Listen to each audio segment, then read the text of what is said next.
dari HKBP Kernolong, HKBP Tetua di Pulau Jawa. Bapak Ibu Saudara, mari kita mendengar firman Tuhan. Sebelumnya, mari kita berdoa. Bapa di dalam surga, terima kasih untuk kebaikan-Mu sepanjang hari ini menyertai hidup kami dan segala aktivitas kami. Saat ini kami mau mendengarkan firman-Mu, berkati kami, ajar kami untuk mengerti kehendak-Mu. Dalam nama Tuhan Yesus kami berdoa. Amin. Firman Tuhan renungan bagi kita yaitu dari Amos 5 ayat 23 hingga 24, ayat pembimbing renungan ayat 24.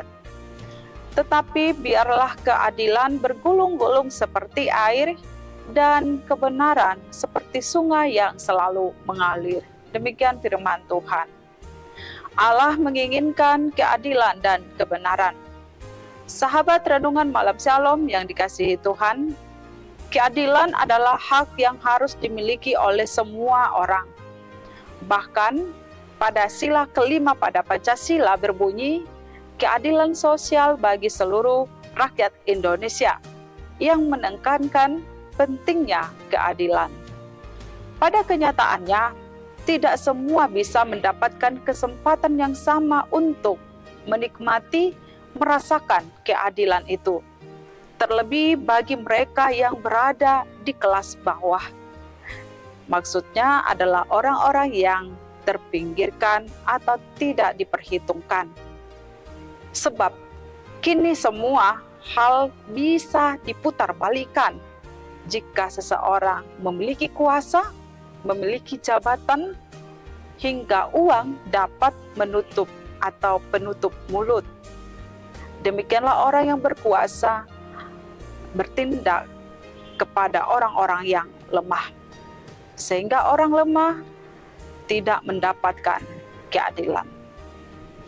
Renungan ini adalah bagaimana Nabi Amos memandang ketidakadilan di tengah-tengah kehidupan umat Tuhan. Orang-orang yang semakin kaya justru melakukan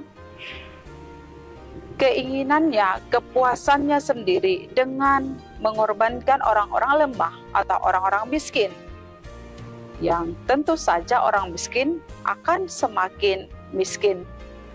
Meski mereka melakukan peribadahan yang saleh, tetapi mereka tidak hidup dalam keadilan. Tuhan tidak menginginkan ibadah mereka.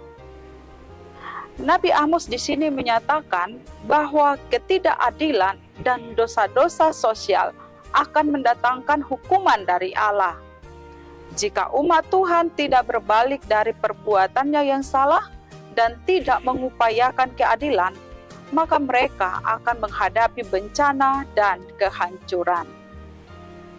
Sahabat renungan malam Shalom, hidup dalam keadilan dan kebenaran inilah yang dikehendaki dan yang diinginkan oleh Tuhan dalam kehidupan kita. Keadilan dan kebenaran itu seperti sungai yang selalu mengalir. Artinya tidak henti-hentinya hidup seturut dengan standar kebenaran Tuhan, yaitu aturannya, ketetapannya, dan firman-Nya. Kebenaran adalah sumber keadilan, maka keadilan adalah buah dari kebenaran. Orang-orang yang hidup dalam kebenaran sudah tentu dapat menegakkan dan memberikan jaminan bagi setiap orang untuk mendapatkan hidup di dalam keadilan. Tuhan menyertai kita. Amin. Mari kita berdoa. Terima kasih Tuhan untuk kebaikan-Mu yang selalu menyertai hidup kami. Ajar kami selalu Tuhan untuk hidup dalam kebenaran, sehingga kami mampu menegakkan keadilan bagi setiap orang di tengah-tengah kehidupan kami. Tuhan Allah, malam ini kami hendak istirahat di tempat tidur kami, berkati kami sepanjang malam ini. Kami serahkan hidup kami hanya ke dalam kuasa penyertaan-Mu. Dalam Kristus Yesus kami berdoa. Anugerah Tuhan Yesus Kristus, kasih setia Allah Bapa, dan persekutuan dengan Roh Kudus menyertai kita sekarang sampai selama-lamanya. Amin.